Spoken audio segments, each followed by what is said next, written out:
My father was a member of the Indian hockey team that won the gold at the 48 and 52 Olympics. JID कौन है? नहीं हो रहा.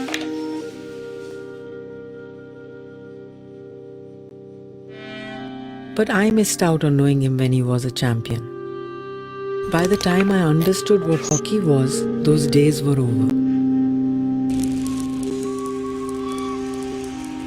I guess my parents' memories are important to me because in many ways they underpin mine. So my memories are often of their memories and of how I understood their stories.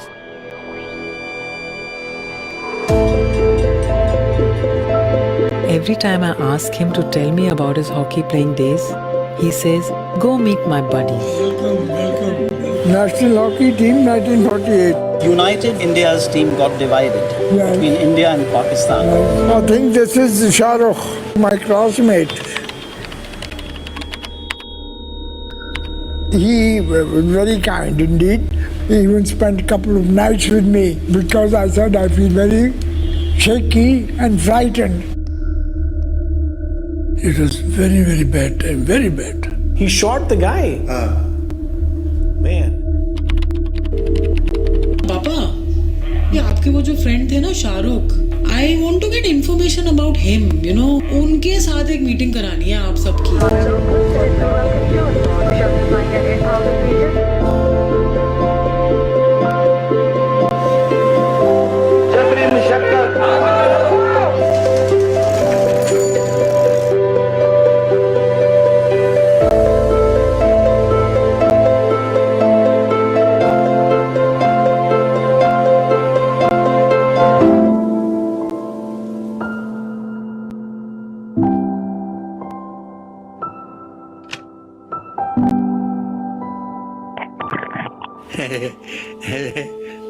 You're देख रहा है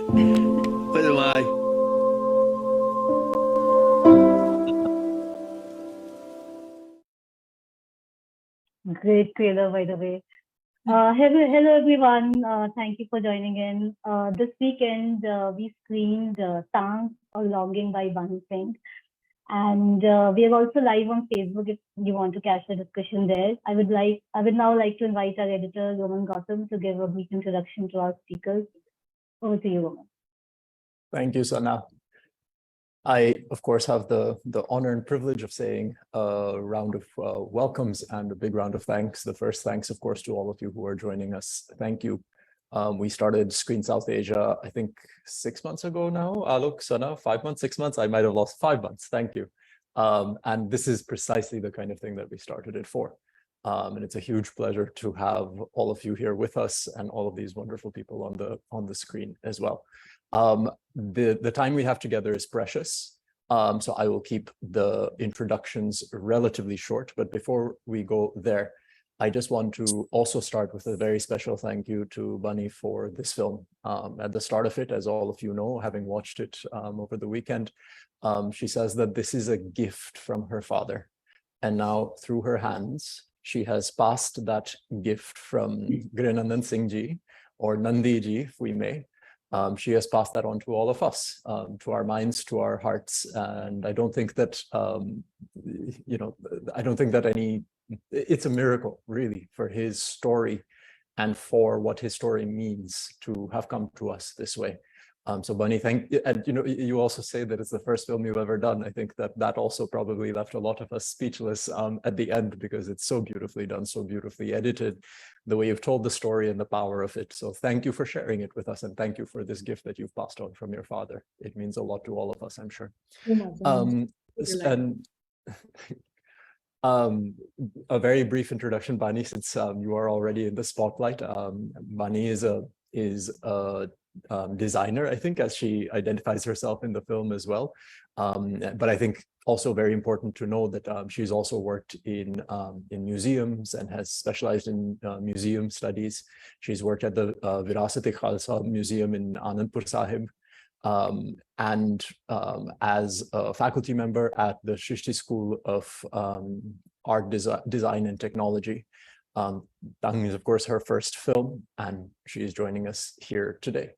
Our second very special guest is Ishtiaq Ahmed Saab, whose accomplishments are extremely noteworthy and very extensive. To keep things short, Ishtiaq ji, if you will permit me to perhaps focus in on some of the most important ones. Ishtiaq Ahmed holds the position of Professor Emeritus at Stockholm University, where he obtained his PhD in political science and taught for many years, retiring in 2010. He has served as a professor in numerous distinguished universities and institutions. Just to name a few: LUMS in Lahore, National University of Singapore, but also want to shine light here on Government College in Lahore, because of course in this film that assumes a very central part. Ishtiaq Saab's list of books is extensive and also I think both in terms of the list of titles, but also in terms of the depths of each of those titles. His most recent book is Pre-Partition Punjab's Contribution to Indian Cinema. If that is something that interests any of you, you should please pick up that book. But I also want to shine the light, especially on a particular work of his, the monumental book, The Punjab, Bloodied, Partitioned, and Cleansed.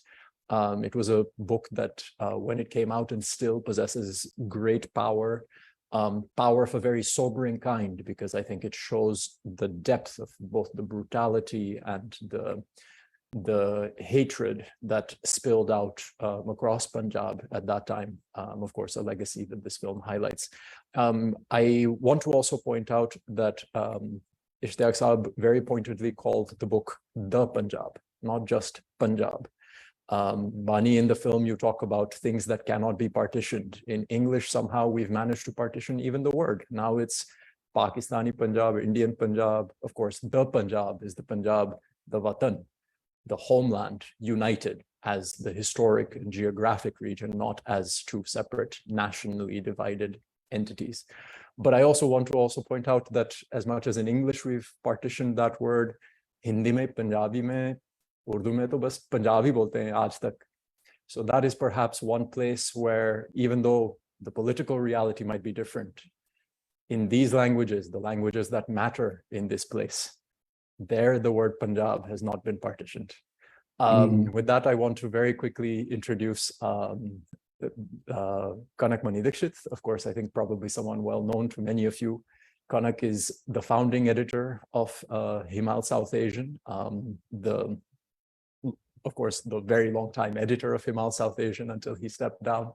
Kanak, in some ways, I think is the best person we could possibly have hoped for to lead this conversation, because he's also written in his columns on Punjab and its central place, both in the divided, partitioned imagination and political reality that we now inhabit.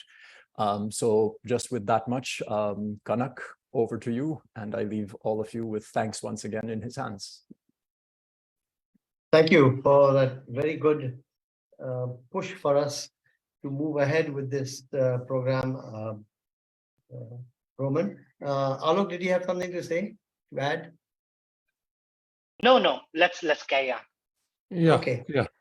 Okay. Well, welcome to especially to our two panelists or presenters.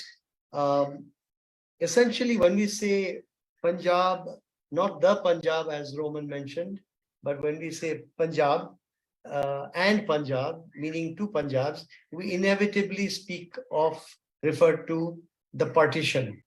And both the work by Ishtiaq Saab, 756 page.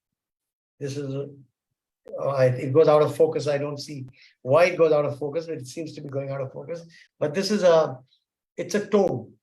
It is a work of deep humanistic resonance, because it is trying to bring to life an excruciating moment in the subcontinental or South Asian history, and which both nation states in their capitals would actually like to forget.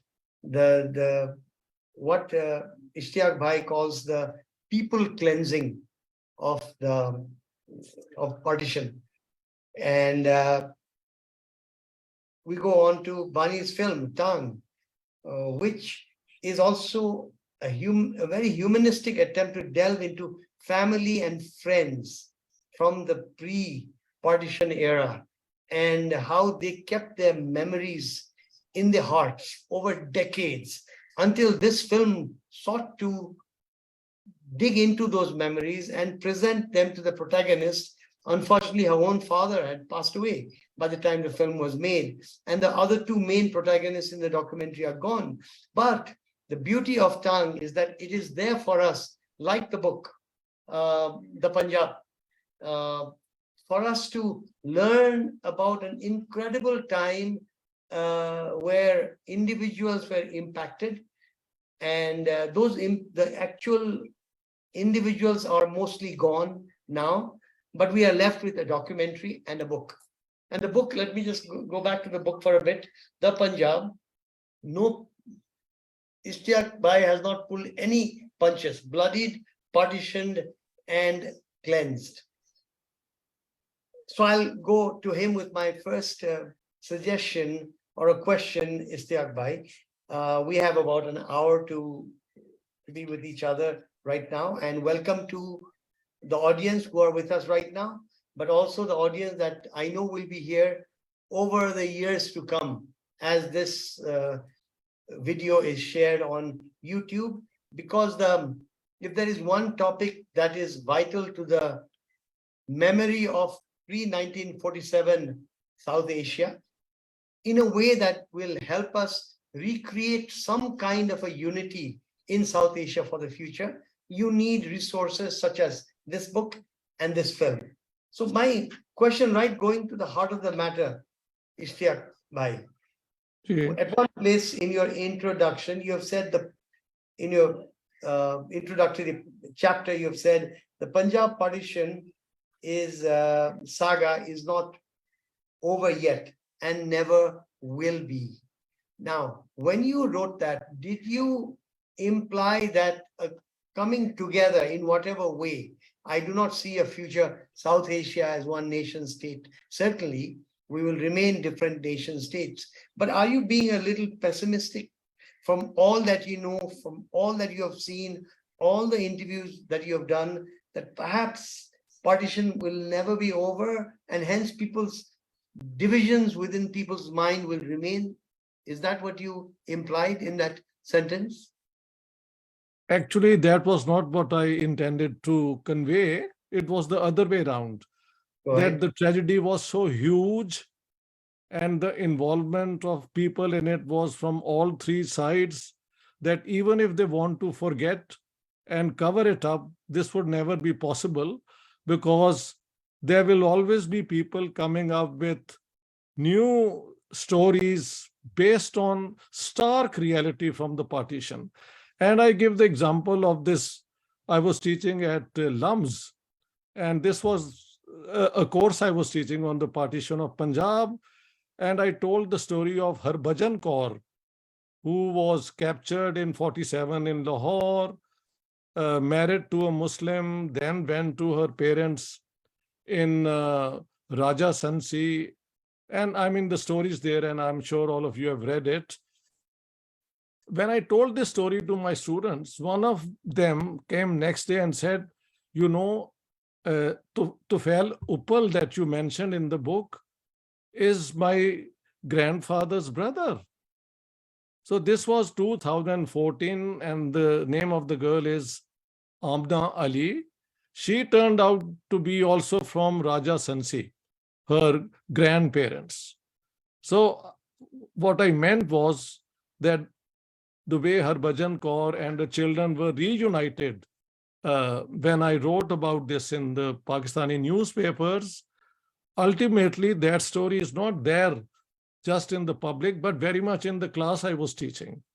And so that's what I had in mind, that this saga will not be over, notwithstanding the attempt to cover up all the crimes against humanity in which so many forces were involved. And there has never been, they have not been put on trial. There has been no tribunal to set up to find out who did what. But all this would be defeated ultimately by the very fact that I think human nature is driven ultimately by the urge to find out the truth. And Bani's book substantiates that, and my book also tries to do the same. So this will continue despite all efforts to just forget it. That is very energizing, Ishtiaq Saab, because I don't see how we can allow the bloodletting and the chaos of partition to be a fait accompli. And so what you're saying and the way you interpreted the words that I pulled out from the book, I'm heartened by that. And I might share with you that in 2011, I and my wife drew a Volkswagen Beetle from Kathmandu, joining the Grand Trunk Road and all the way over Amritsar, Lahore to Peshawar.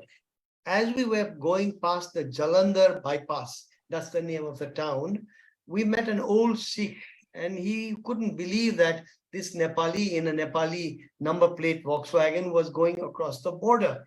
And here I was as a Nepali citizen, privileged to do that. And I'm going to take advantage of that privilege again when we go to show Bani's film in Lahore. I'm going to go Guaga Atari. Sadly, that is not as easily available to most other South Asians, particularly from the two countries. This is the conundrum we live in. But that gentleman, Sikh gentleman, said, I come from a village outside Sialkot. Will you please bring me, will you please go off track, go to the town and bring me a bottle full of mud from my earth, from my village, which we did. So I will now have to move to Bani to ask a question related to what Ishtiaq Bhai said, that memories will continue. And my presumption is that he meant memories will continue because there are documentaries and there are books that will keep the memory alive. But Bani, the individuals will pass away. Your dad, Nandy ji, has passed on. And so have his other colleagues that you interviewed in that film. Do you feel that we can keep that flame of memory alive enough and strong enough to be able to revive some kind of camaraderie in South Asia, including between the Punjabs? I think it's very possible because, if you even just take the example of my father and that generation, they had very often spoken of their homeland, and whenever they referred to their watan in West Punjab, they spoke with a lot of love and warmth. So even when I screened my film for my family, I was very heartened to see how the younger generation was very, very curious and they wanted to connect.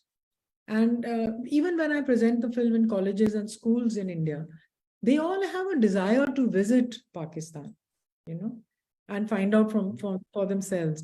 I think in that sense, the film does bring alive memories of the grandparents or the grandparents that have passed on in a way that's very heartening, because grandparents and our forefathers are like the foundation of our personal memories.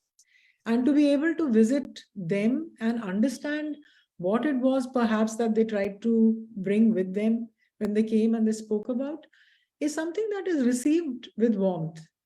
Okay. In that sense, I feel that if we can rekindle, memories of the togetherness that was also there, which may not be today, that we come from a common pool, then there is a chance of changing the frame through which we view this relationship.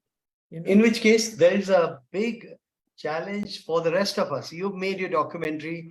Ishtiaq Bhai has written his tome. But what is contained there has to be taken to the public, not only through documentary screening, not only through individual books being sold, but how do we jump from that sensibility that Bani, you say, does exist? And when people see that film, it creates a cultural tug in the hearts of the people who watch it.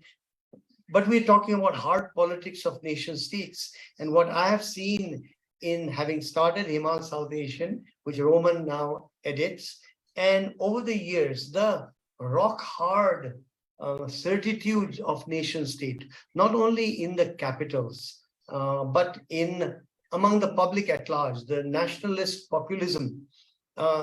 We have to chip away at that. And can it happen? People, this is my question to Ishtiaq Saab. You have interviewed so many individuals besides the midnight's oil you have poured over more than a decade to prepare this book, and even the faces that come out to me from your book. If I might just read some of the names: Kaleb Ali Shaikh, 18 April 2011, Karnail Singh and Des Raj, and Ahmad Salim Zaman and Haji Sharif and Ali Sabai, 2004, and Chaudhry Muhammad Bashir, 2003, and on and on and on. So many faces, so many names. But these are people who felt it, who felt the pain, and then they're now moved on. How can your book be a tool to revive old Punjabiyat? My question to you. That's a great question. And I would say that I'm greatly encouraged by a number of things which happened. First of all, when this book was published, to my very great surprise, in Pakistan, it won the Best Non-Fiction Book Award in 2 literary festivals, one in Karachi and one in Lahore. And incidentally, I was not invited to both of these festivals, but in my absence, the juries gave me this prize for the Best Non-Fiction Book Award. And it goes against the teaching in Pakistan about the partition in general and also what happened in the Punjab.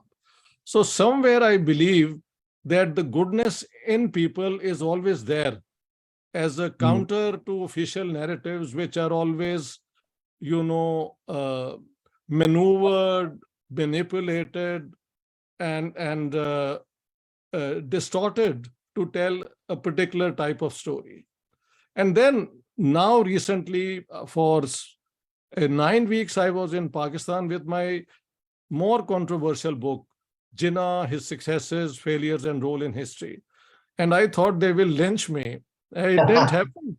I was welcomed everywhere in Pakistan, and in 9 weeks, I addressed 27 public audiences at all levels. And everywhere the reception was very warm. Just to contextualize a difference between how the partition is seen in India and in Pakistan, while in India, and rightly so, this is considered a great tragedy.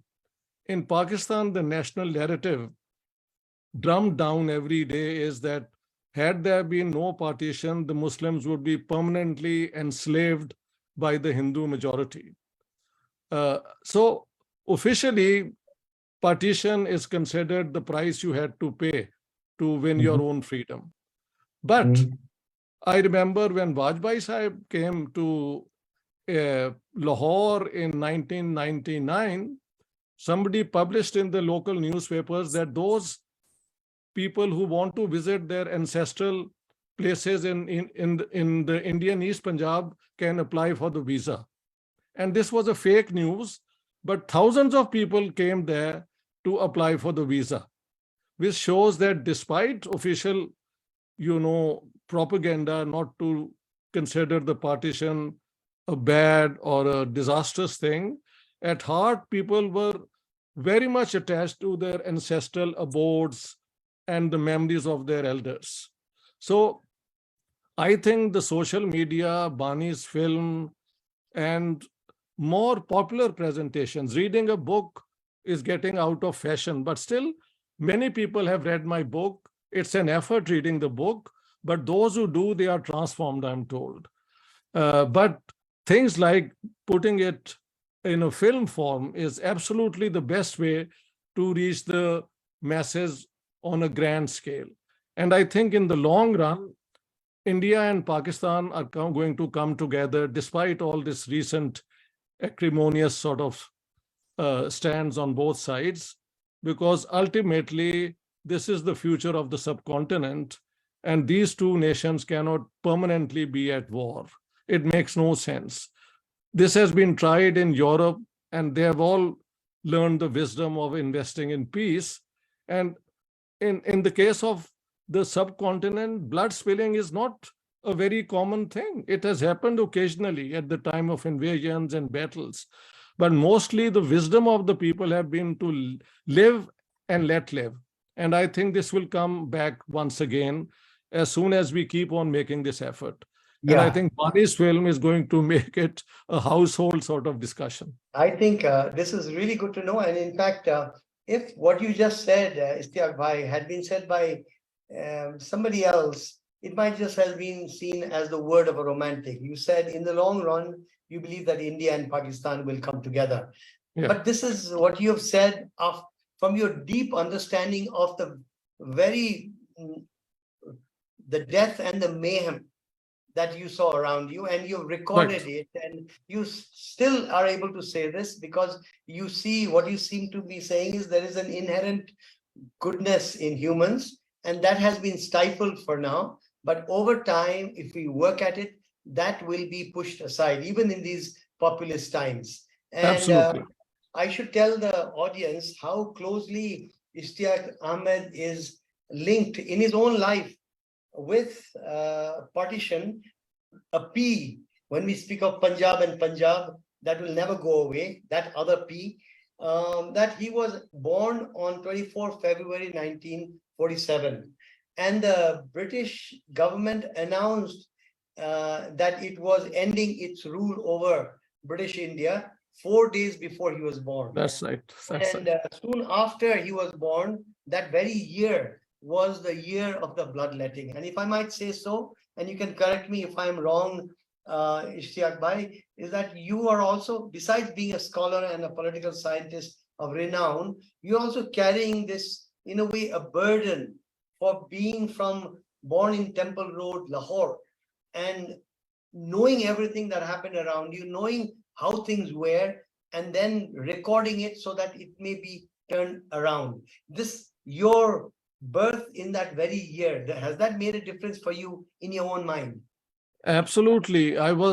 This was a trauma my mother inherited when she saw a poor Sikh carpenter being mercilessly killed in front of her eyes on Temple Road by the local Badmash people.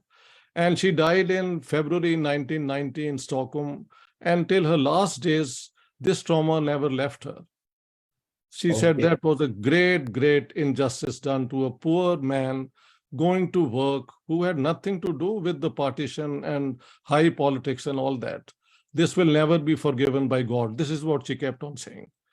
And I think that gave me the strength to tell the story. There is a story which I advise all of you to read by Christian Chandar. It's called Kalu Bhangi. It's a Dalit who's insulted and mistreated everywhere in a hospital. And Christian Chandar's father was a doctor, and Christian Chandar grew up in the hospital. And he says that every time this man's and my eyes met, he wanted me to tell his story. But what could I tell about him? That everybody insulted him? Nobody gave him any love? What story is there to tell? Until one day he noticed that at about 4 o'clock he would disappear. And then he followed him and he noted that on the hospital compound, everybody who worked there would have a cow or a buffalo or whatever, sheep and so on. And he would lead them for grazing. And when in the green field, he would lie down like a king, and the Gau Mata would lap his bald head with her tongue. And so the ultimate irony that people who despise him and worship the Gau Mata gives so much love to the same Dalit. So that was the story Christian Chandar says I wanted to tell. So the eyes of the Punjab were always telling me there is a story. There is not just the Holocaust. There are so many other stories. Who's going to tell the story of Punjab? So I think that's what ultimately prevailed on me. And 11 years, I would say my greatest work is the book on Punjab, although the Jinnah book has got more attention for obvious reasons. Yeah.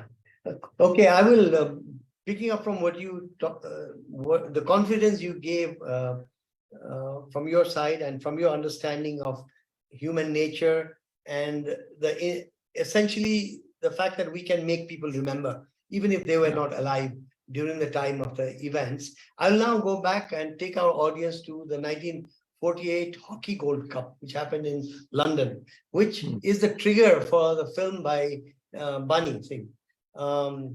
Bani, you are by discipline, you are a Space designer, you're a teacher. You got into documentary filmmaking because you wanted to record your father, and then that led to looking for his playmates who were together in the original team in up till 47, and then they got divided, one in Lahore, one in Calcutta, later Bombay. And so what you have done is also exactly what Ishtiaq Bhai has done in his book, an archival recording with feeling, because archives tend to be dry. It's meant for others then to delve into and find meaning in it. But the book is incredible because it also gives analysis while also being a work of archiving. Your film too, and you have yourself said that this is a recording memories or albums are essentially presenting albums of our community and albums of our nature. And so you in Taangh, the documentary, which is a human document about friends who got torn by one of the most vicious divisions in modern history. Ishtiaq Ahmed actually calls it people cleansing that of the kind that has not happened anywhere in the world in its dimensions since the Second World War. So my question now to come to you, Bani, is when you interviewed your father and his colleagues who have now all passed on, do you believe that a film such as what you've made can make those who did not live partition still feel for the partition and the injustice that it represents on the body politic of South Asia? Yes, I think very much so. And actually, I have screened the film in South India a couple of times, and this comment has come back to me from some people, because you see, geographically, the southern part of India was quite removed. Yes. Part and the eastern part, and people have come up to me and said that we could never understand why the people from Punjab and Bengal cannot move on from the partition, because we felt distant from this tragedy. But they said that your film has made us understand, because it gets into sometimes one can speak of the blood and gore, of course, and there is I feel, this is my understanding of it, that there's a tendency that you then try to, block some of it because it makes one so uncomfortable. But when you're talking about a friendship that could not survive, something so tender, then is, sometimes a whisper can speak much louder than a shout. I think that's the impact it has. So it touches you very deeply. I've even had, friends come to me together who are buddies in college, two boys. And they said, your film has taught us to value this relationship more, because we take it for granted. You take a buddy for granted, and you cannot imagine that you would lose the buddy, and neither side is speaking about it, because in a sense, it's a part of the national narrative that you allow yourself to be silenced.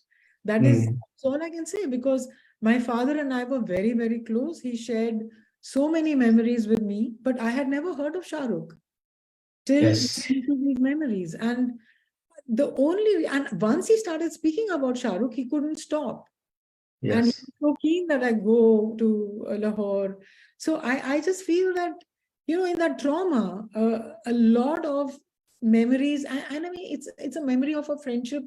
In Hindi, you would say "nibha nahi paaye." Nibhani Pai.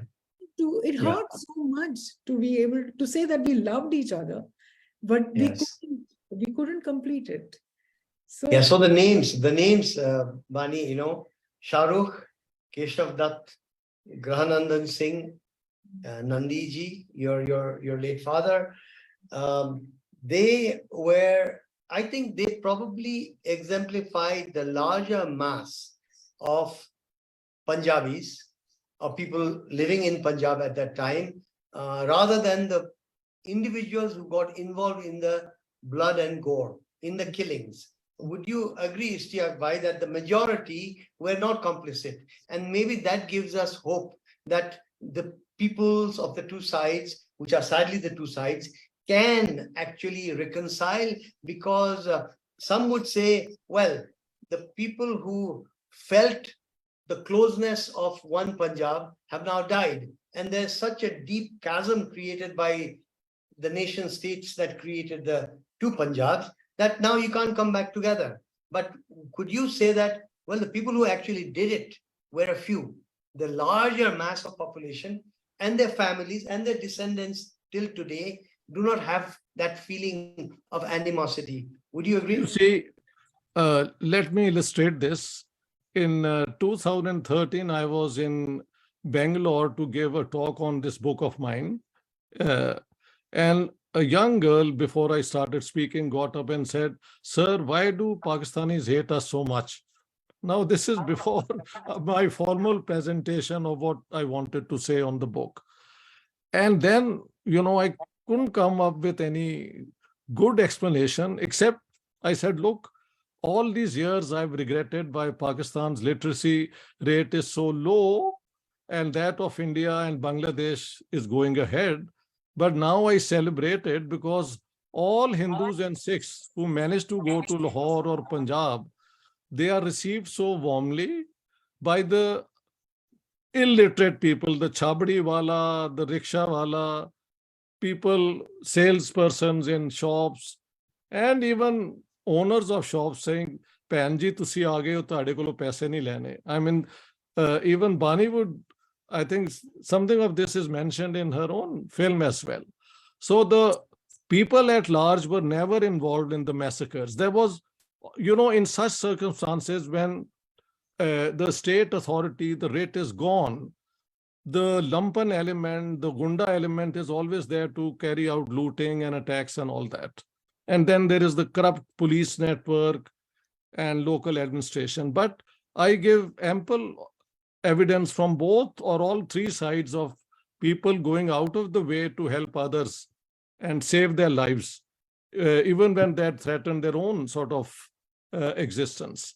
So I think this was done by networks being operated by the partisan state, I call it, on both sides after the transfer of power, where the state was involved in eradicating their space of unwanted minorities. And that is why I don't call it genocide, because most people were not killed. The very large number could cross over, and those who were killed were done by these gangs, because people came out even when the caravans were going and provided them food and help on the way. There is the example of this famous songwriter, Naqsh Lailpuri, which I give, that they were trekking then from Lailpur all the way, and there was no food. They went to a village, and the villager, Anayat Ali, I remember his name, came with all the food and so on. And there were so many examples of people helping one another, even in those very difficult times. So I don't believe the Punjabis at large were involved. And mostly, even those who were involved would almost never attack their own neighbors. They would go and do it in another village where the anonymity of the person was good enough or bad enough to make them a target, but you can't kill your own neighbors. In a few cases, even that happened, because there is no grand rule about social behavior. All rules are broken here and there. But by and large, I think this thing we can overcome if we keep on talking about it and questioning the type of underlying demonization, dehumanization, which went on for many years before people started attacking one another. So earlier on, people lived on. Abdali came, Nader Ali came, they attacked, killed, and went away. But in the popular imagination, they were not heroes. They are heroes of the Pakistan government with its missiles and all. But that's all too artificial.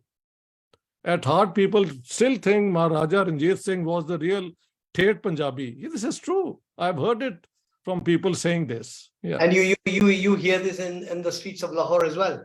All the time. And the Punjabi abuse against the official narrative is so coarse, I can't repeat it here. well, putting, tipping a hat to Maharaj Ranjit Singh, let me, indeed, you've given us some heartening words, Ishtiaq Bhai, that the people at large don't carry the burden of the guilt. They were the term you used, the badmash, the gangs, the state, and the state, and the Muslim League, and the Congress, especially the Muslim League. Yes, especially. And now, thank you for adding that last point you did. You said especially the Muslim League, but I want to ask you to elaborate there because that will take us. But I note the point you made. We must remember the people in the films that you've made, Bani, because they bring to life those who were alive during partition, who lost so much. But then we hear from Ishtiaq Bhai that the bulk of the people were like them, were innocents caught in this maelstrom of international geopolitics and national division making. We also talked earlier then about, if that is the case, then it should be easier to bring people together. But there is this, my suggestion, there's this hardening nation statism that makes people feel even more, quote unquote, Pakistani, even more, quote unquote, Indian. And we are waifs, thinking that perhaps we can challenge that. But both of you seem to think so, yes. So my question to Bani is, you made a documentary. Would there be space for finely made fiction films, which may even take this further? I'm sure there are in the past, but in the current scenario, I can't think of anybody, especially the way India is going as well. And India is going the way Pakistan did. We can't see anybody daring to invest in blockbuster films that deal with this topic. Whereas in the past, it was possible. So can we work with cinema rather, Bani? I feel, where I am also optimistic, I do feel that there is a good future for a good relationship, at least people to people, person to person. I feel that it is a time that we have to be very alert and guard our memories. So, I think somewhere when we have been doing documentation of histories and the national narrative, the personal story has to be privileged. I don't know if there can be a legal mechanism of doing it, because who owns your personal story, right? Fortunately, this story got told. And this story has been received very well in India and not been questioned because it's a documentary. So we are saying tough things. We are questioning the very fine line between the Watan and the nation. But we are questioning it on the shoulders of that generation who knew Punjabiyat and who lived by, its principles. So if in today's scenario, where the nation states on both sides are bent on telling a very different story, if you ask a filmmaker to do a fiction film, they invest so much money in it that it's a huge risk, because the government can ban it, or, publicity can be drummed up against it. But I feel in the current state, documentaries have a better chance of doing it because these are real stories. Okay, but then Bani, the subjects for these films, for these documentaries, dazzling examples such as Taangh, cannot be made in the next few years because the people with the direct memories are gone. So unless it's a matter of reviving footage that people find in somebody's attic and fashioning a film, such as was done, for example, in Bangladesh, in a film called Muktir Gan, where Tariq Masood and his team, Catherine Masood and their team, brought up footage from 1971 and then fashioned a documentary. So the reason I went into cinema, I take your point that nobody would be willing to invest at this point. But this is the era of streaming, and streaming presumably is not blocked by Wagah Atari border. So perhaps we could still think about it. I ask you one more time, Bani. Well, I mean, I would be very heartened if projects like this took on. But I mean, even if you just take my film, so many times I have said that it can be depicted in a different way. I have people who do fiction films, but most people have said that currently no, but they are moved by the story. But I do feel that stories, which can make people understand the pain of partition, could be done. For example, there is this very touching story in Ishtiaq Sahib's book, which is about the animals. I mean, somehow I read so many eyewitness accounts, but there's this one story which is about this family that lets loose their animals because they have to flee. And quite by chance, they are allowed to come back on an army truck to collect their luggage. And the animals collect around them again. And when this truck leaves, how the animals chase that truck. Very often when I'm talking to students and they don't understand why losing home and losing everything, was such a tragedy. Because say, for example, even if you take me, I mean, I knew my parents when they were settled. I could not understand what it meant to lose the ground beneath your feet. But, if you can explore a story like this and something as, precious and innocent like an animal expressing his love for losing the people that they love, and why are you leaving? And the people don't want to leave. I'm saying that we have to choose those examples very well and then maybe fictionalize them. Yeah, I was about to say, of all the stories in my book, the one which always catches the eye is this one of the animals running after the truck. And then I describing this elderly, sick gentleman, very firm and calm, but then breaking down like a child while telling this story. And so I'm very amazed that almost all those people who read the book, this story is always the one which moves most of them, because it only shows the limits of human feeling and the instinctive love of animals, which has been killed by civilization. And I think such stories can be part of a documentary.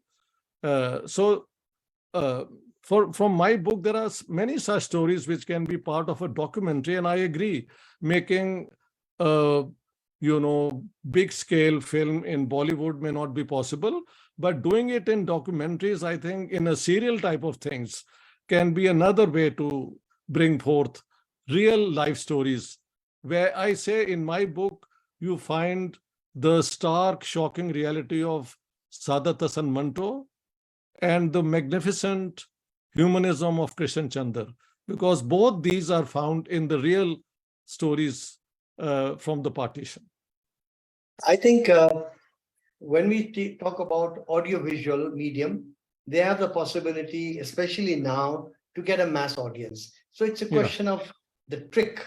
And the trick, I think, a documentary filmmaker such as Bani or a historian like Ishtiaq Ahmed, they have got the steel in them to overcome trolls, for example. But the moment you go into the marketplace, if you go into the world of celebrities or even celebrity scholars, they shy away because the state frowns upon thinking about a future of cohabitation, because the capital elites do not want that. So that is the trope that has everybody hunkered down. So some way to use books such as The Punjab, Bloodied, Partition and Cleansed, to use documentaries such as Taangh to get artists, filmmakers, cinema makers, short story writers to think again, not only referring back to the partition. Partition would be the dividing line between where we may have evolved as a somewhat unified subcontinent, somewhat, because we may have devolved into a different type of subcontinent than a subcontinent of 8 nation states of SAARC. Something else would have come out, but that may have been more logical rather than the kind of partition we suffered. So these, right, the book and the documentary form the backdrop on which new kinds of stories can be written, not always about partition, but looking at the possibilities of the future. And so just because this book is about partition of Punjab, or the film is also refers to Friends Divided, that doesn't mean that we can't use this as a base for something, some new creative activities in. Absolutely. Absolutely. This is a fantastic idea. Yeah. I would make just 2 quick points. I think we'll go on for another 10 minutes. Firstly, let me read a note from Sara Arshad from Lahore. This is directed to Bani. Just a comment. Hello, everyone. This is Sara Arshad from Lahore, Pakistan. I'm a volunteer for South Asia Peace Action Network. I met Bani at a panel talk last year about a documentary screening. I loved each moment of this movie, as this is largely connected to my childhood and about my father too, being a player of hockey and having been born in Shimla, then moving to Pakistan at the time of partition. As Bani has just said many times, that we live through our parents.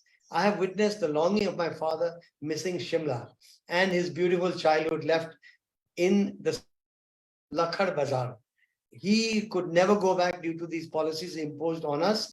Just wonder when these restrictions will be lifted and people will reach their long lost places for one more time on this, or this tongue will die with us. I just wonder. That question, the comment is of Bani's film, but the question I direct to Ishtiaq Ahmed as a political scientist. Where do you see the hope of not a unified South Asia, but a South Asia at peace, where activists like to use, people like me like to say soft borders, open borders, and we are laughed out of the room. But who's going to get the last laugh, I ask you? I think the last laugh would be those who would probably impose a war on the people of this region. And I hope that never happens, because it will be a devastation which we would never, ever be able to overcome, because nuclear weapons will be used. So I think the peace movement must get up now and go out and challenge all these orthodoxies. And I think it's high time we demand the rights of the people to be restored. And one of the human rights in the 1930, in the 30 human rights in the Universal Declaration of Human Rights is that you have a right to return to your roots. Now that may not be in the form of people going back from Lahore to Shimla or vice versa. But their freedom to visit their places of their elders and so on. And we keep on questioning the stupidity of this confrontation. It leads nowhere. The problem now is that the Indians tell me we are a success story. Why do we want a failed Pakistan to be a partner? Now, for me, that's a very discouraging sort of posture. But I keep telling them that ultimately, India also benefits if Pakistan is brought on board. And in Pakistan, I know people are trying very hard to overcome this obsession, fixation with Kashmir. And I've said the only workable, doable solution is to declare it the international border, and a porous one, as Manmohan Singh and Musharraf had agreed. But then something bad happened in 2007, and Musharraf lost his position, and things went from bad to worse. This keeps on happening. 1999, Kargil. Narendra Modi goes to Lahore, and then there is Pathankot. But I think the Pakistani state's ability to continue with its terrorism, I think, is greatly reduced. and we have to convince them that there is no future for Pakistan in a head-on confrontation with India. We must have an independent, secure Pakistan, but as a friend, good neighbor of India, and then I think all people in the region will benefit. SARC is there, we have to bring it back to life.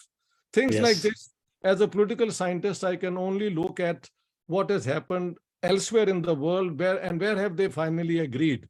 We have the European Union, we have ASEAN, all these Southeast Asian nations have terrible conflicts over territory and borders and so on, but they have decided never to go to war over them.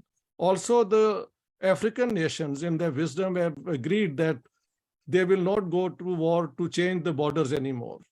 So we have to bring that back to our region, and I think it's only academics, intellectuals, public intellectuals who can keep on questioning the wisdom of this confrontation. And I think before I ask both of you, Ishtiaq Ahmed Bhai and Bani Singh, to add any last points, something we may have missed or something you want to add, let me add one point and then we'll come towards the closing of this session. But picking up what Ishtiaq Bhai just said, and I think you are very correct in your critiquing of the Pakistani state, its involvement in cross-border terrorism in the past, which you say now is greatly reduced, but that actually provided a trigger for so much of all the animosities that have absolutely across the border.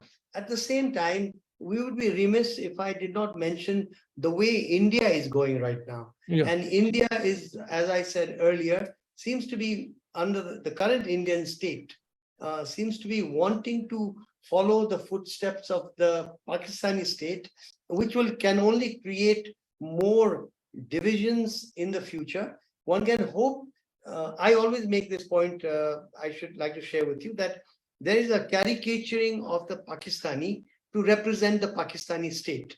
And in my personal view, if there is any per capita population that is suffering more from terrorism in South Asia, it is the Pakistani population. Absolutely. Yeah. You have to learn to distinguish between the Pakistani state, the military intelligence, all the kinds of crooked politicians you may have, but then the people are the ones that we are concerned with, and people-to-people movement and the people-to-people economic rise. You did say some people in India seem to think that we're doing so well, why do we need Pakistan?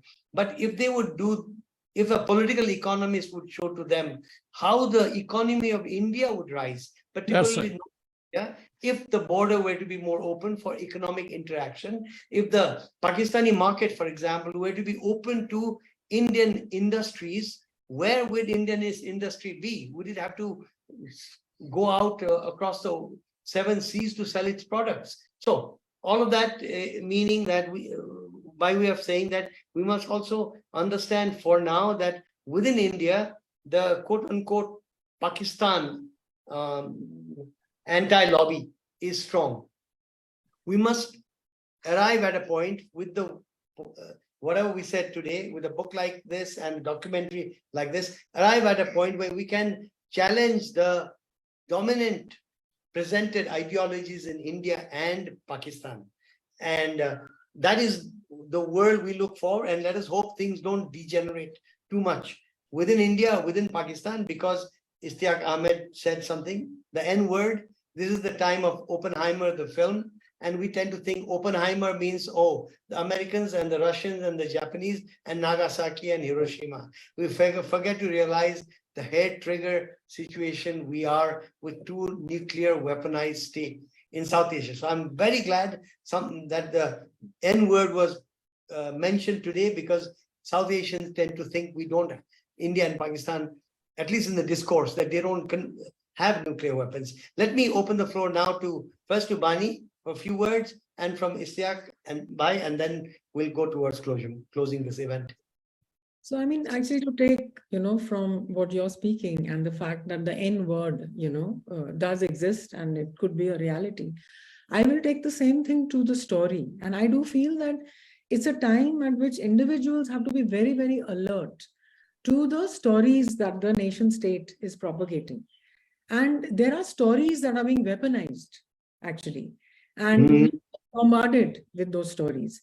And very often, I mean, with the power of the media and social media and all these things which could do good can also be used to actually propagate one story again and again and again, till there is no space left inside your head to imagine a different possibility.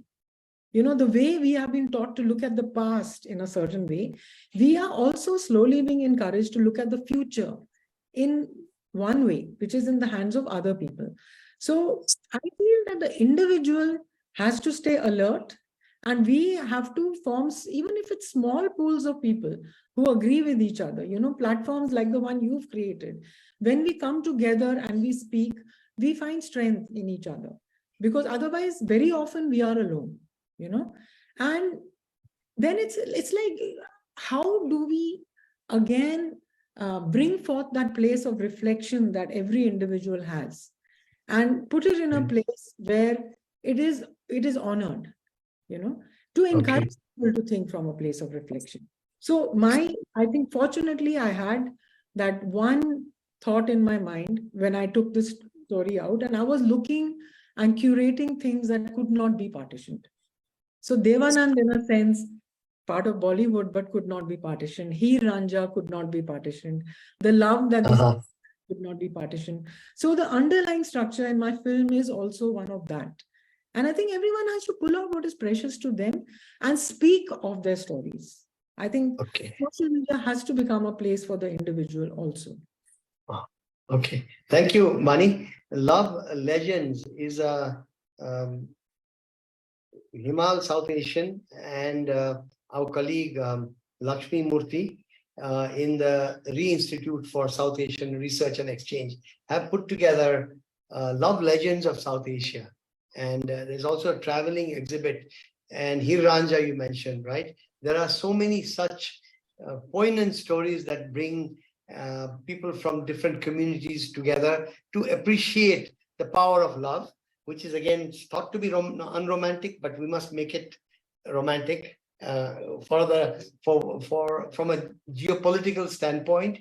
As we speak, there is a Indian lady who found a Pakistani husband through social media and is right now somewhere in Pakistan, and they are having beautiful videos in beautiful surroundings, and you can watch them.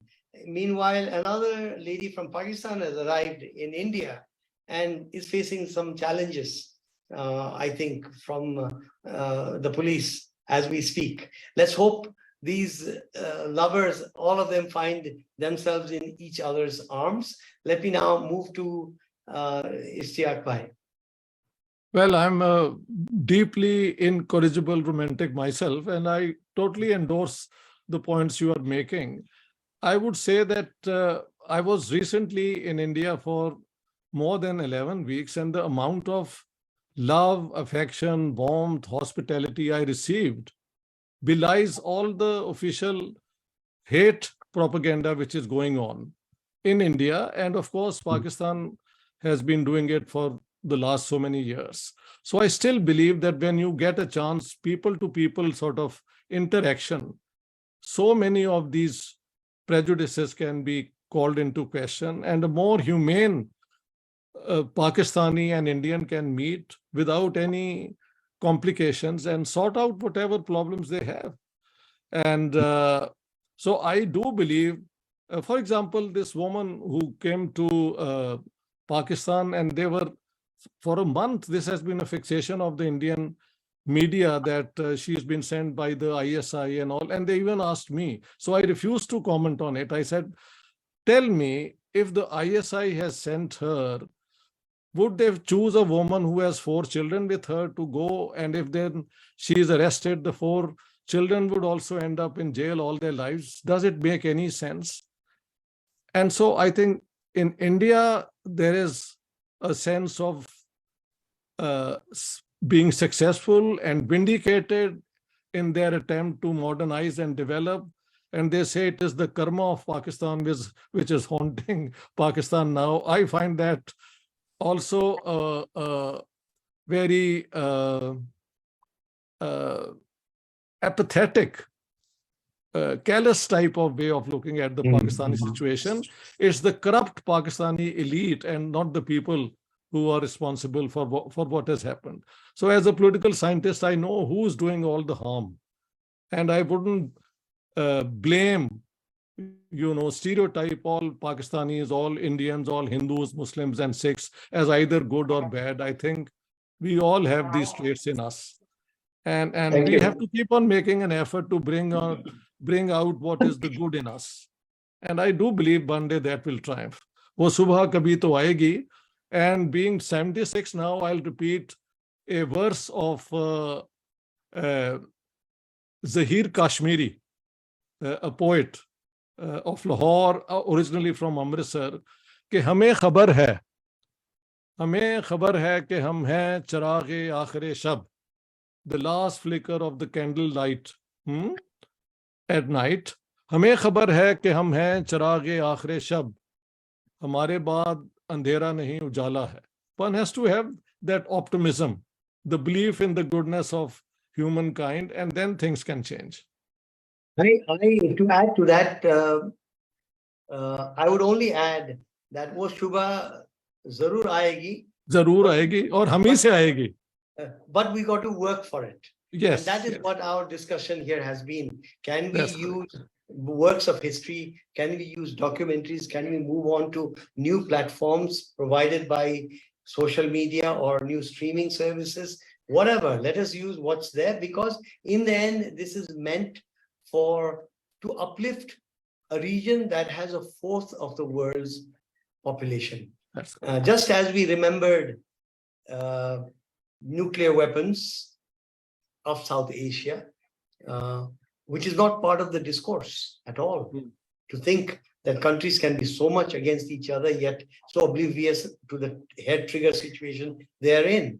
And also, we should actually right now be even wondering about wind directions. If a blast were to happen in this season, where would the fallout go?